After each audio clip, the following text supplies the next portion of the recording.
Media Center at the Chevron Championship. I'm joined here by Nelly Korda, defending champion this week at the Chevron Championship. Just touching back quickly last year, what are your best memories from last year? I know you had quite the chilly jump in the pond at the end. Probably best memory last year was jumping into the pond with my entire team. I think that was just a really cool moment for us, and with all the hard work and all the chatter around it possibly being my fifth in a row, just having like that moment together was just so much fun. All right, I'll open it up to get things rolling. Will or Sarah, if you'd like to go first. Nelly, I know obviously you played really well here last year, really like this golf course, having finished T4 the year before.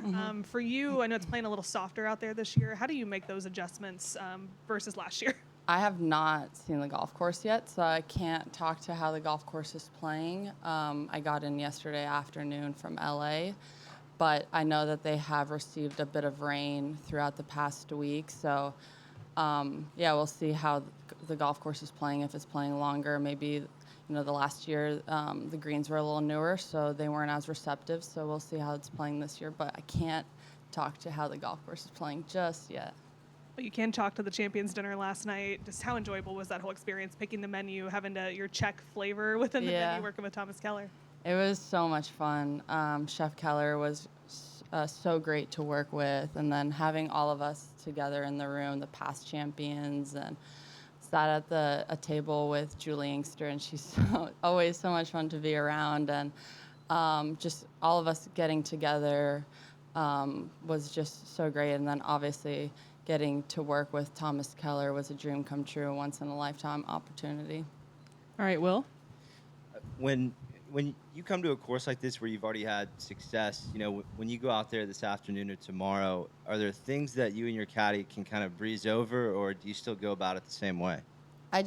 Every year that I've played at a golf course, no matter how many times I've played, I feel like it just plays so different with just maybe the winter that they've had and the way the golf course is playing with the weather. Maybe, as I said, I've heard that they've gotten a good bit of rain before, so I don't think I've ever played a golf course where it's played the same the year prior to the year we're at. So going around, seeing how how the greens are rolling, seeing if they've changed a couple of tees. Sometimes that's what they like to throw in. They like to make the golf course longer, or they like to make it a little bit more interesting. So trying to definitely just plot our way around and seeing what our game plan for the week is going to be. It's just going to be the same like it is every week, even if it was a new golf course. 4 in a row coming in here last year, still playing incredibly solid at the moment, still number one. Are there things in your game this week compared to the last 4 or 5 events that need to click for you to defend your championship?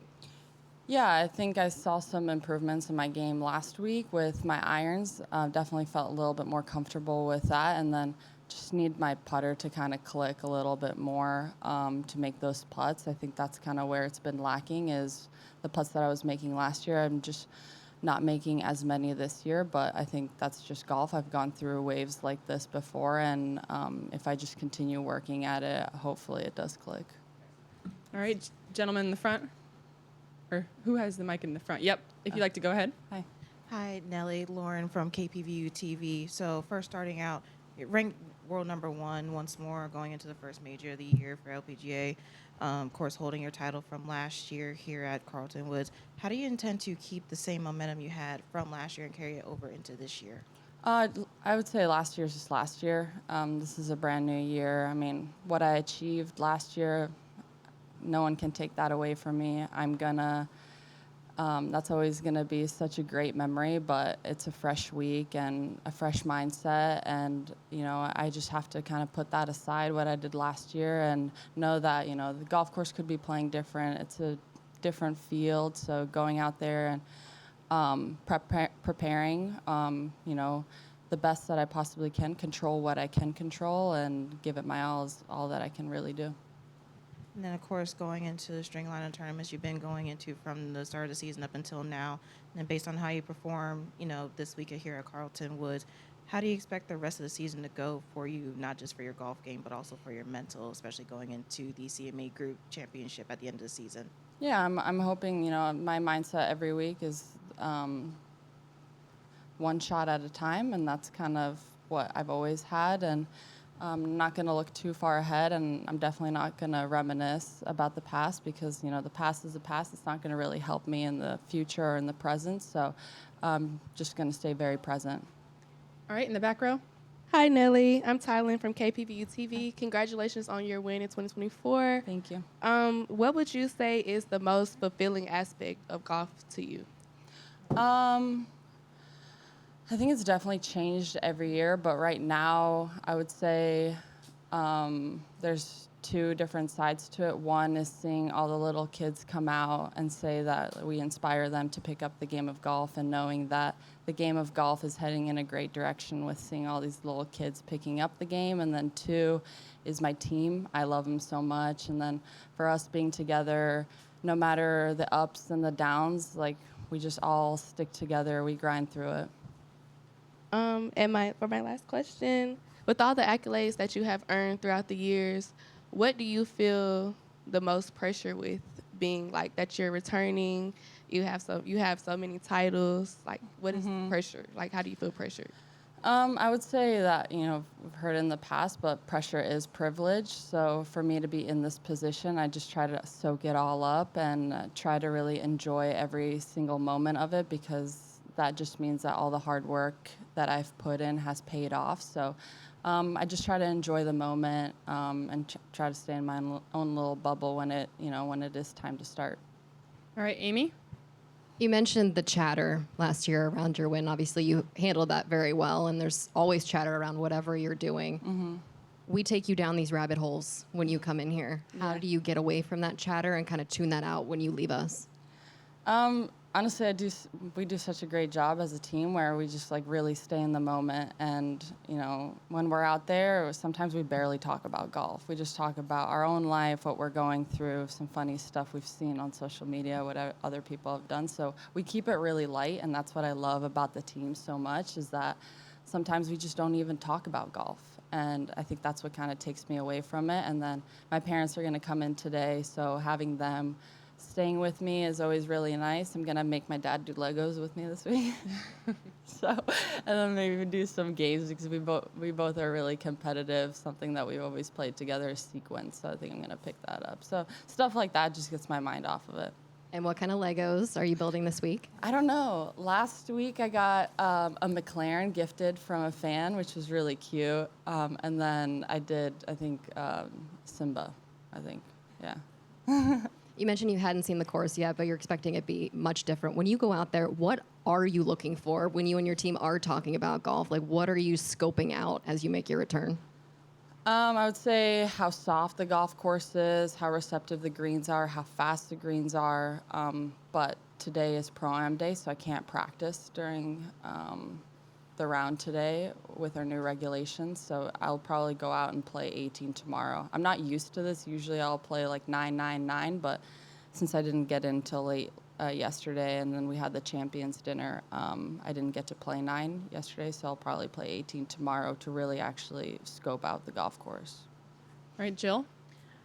First of all, how'd the dumplings turn out? Oh, they were great. I mean, the whole meal was just amazing. I was so full by the end of it, and it was amazing. Okay. Two rookies have already won on tour this year. If you go back to 2017, I know you had 5 top 10s, and then you got your first one in 2018. Mm-hmm. How do you play with, the kind of confidence that you did when you first came out on tour, and that you see in the rookie class now? Yeah, I think in a sense, like when you're a rookie, you have nothing to lose. You have no scar tissue, so you just go out and you just kind of enjoy the moment. You're so grateful to be out here. It's your rookie year. Like every golf course is new. You're enjoying every moment. Not that I'm not saying that a couple of years down the road, like you're not doing the same thing, but I feel like maybe you don't have as much scar tissue in a sense. So I mean, it's great for them. Like I didn't win my rookie year. It's so hard to even just win out here. So for them to come out and ball out like that, props to them. But I would say I think there's a different mindset, it being your rookie year versus maybe being a little bit of a veteran out here. All the responsibilities that you have as a defending champ while trying to obviously prepare and play your best golf. I mean, I think I enjoy it. I know that I have my priorities. My priority at the end of the day is to prepare the best I possibly can to defend. So that always comes first. And if I have time for anything else, I'll do it. But my priority is always my golf. All right, Zach, in the front. Thank you. What do you remember as standing out last year as being challenging about this golf course? As I said, I think the greens were a little newer. I think that's what they redid the year before. So they were just a little firmer and bouncier. So making sure that you were landing in the correct spot for it to release. And then the weather played a pretty big difference. I think it was a little colder throughout the entire week. We had a couple of rain delays. So I actually played, I don't know how many holes I've played on the last day, but I had to finish my third and fourth round on Sunday as well. So I think all of that plays a little bit of a aspect to how difficult the course can play. And a lot of fans here in Houston excited to come out and watch you play. What do you remember about the support that you received last year from this community? Yeah, it was so much fun to play in front of all the fans last year. This tournament always gets such an amazing crowd with the little ones, too. So my favorite thing about this event is how long our lines are for the autograph alley.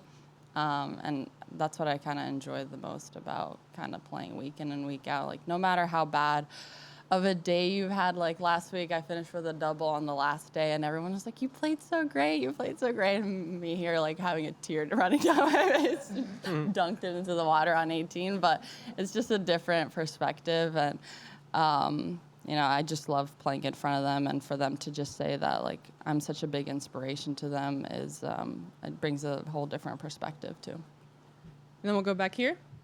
Hi. On last night's Champions Dinner, Nelly, I'd say compared to Scotty Scheffler's menu, a little bit more luxury. You kind of leveled up there. I appreciated that with you and Chef Thomas Keller. What do you think was the favorite amongst the champions last night?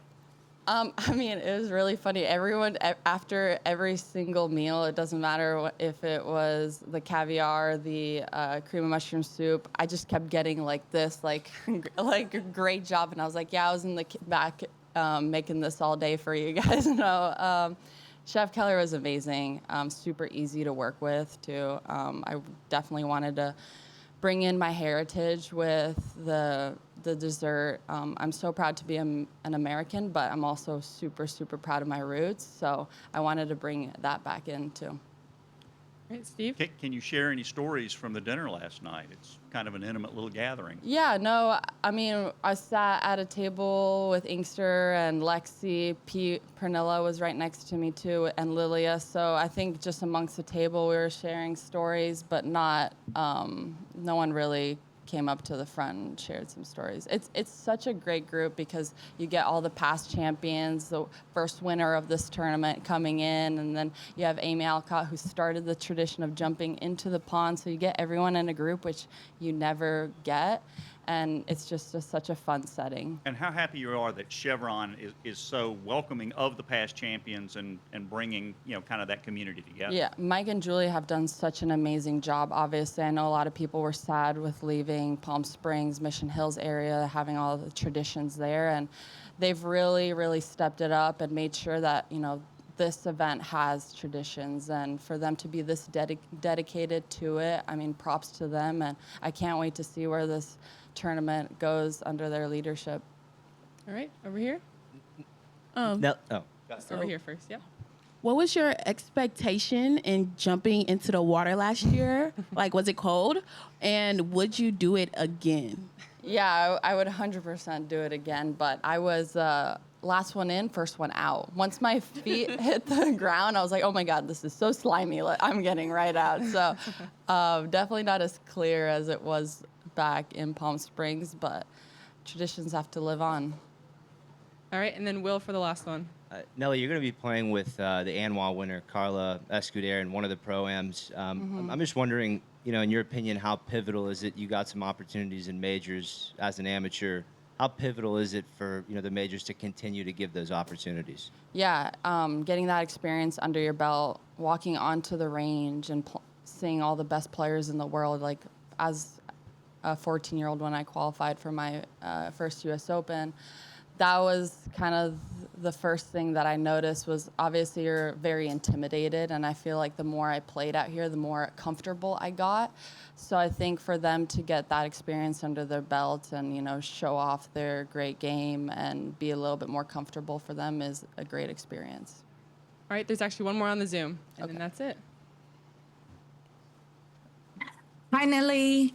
Just a quick question. What's the most important thing to you when it comes to prepping for a major? Do you do anything differently, or do you treat it like any other competition?